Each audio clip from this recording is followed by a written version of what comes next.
Delhi Mumbai express way પર અંકલેશ્વરના પિલુદ્રા ગામ નજીક એરફોર્સ કોન્વોયના પાયલોટિંગ દરમિયાન ભરૂચ ટ્રાફિક પોલીસ સ્ટાફે માનવતા અને ફરજ નિષ્ઠાનું ઉત્તમ ઉદાહરણ પૂરું પાડ્યું.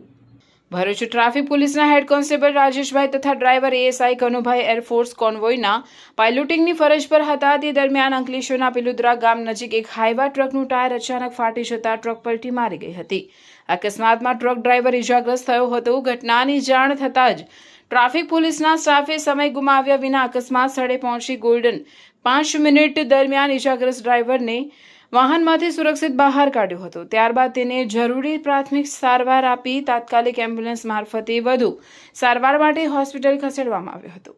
ટ્રાફિક પોલીસની સમયસૂચક કામગીરી અને માનવતાભર્યા અભિગમના કારણે ઇજાગ્રસ્તને ઝડપથી સારવાર મળી શકી હતી. હેડ કોન્સ્ટેબલ રાજેશભાઈ તથા ડ્રાઈવર એએસઆઈ કનુભાઈની આ કામગીરીએ પોલીસ પ્રજાનો મિત્ર છે તે સૂત્રને ફરી એકવાર સાર્થક કર્યું છે.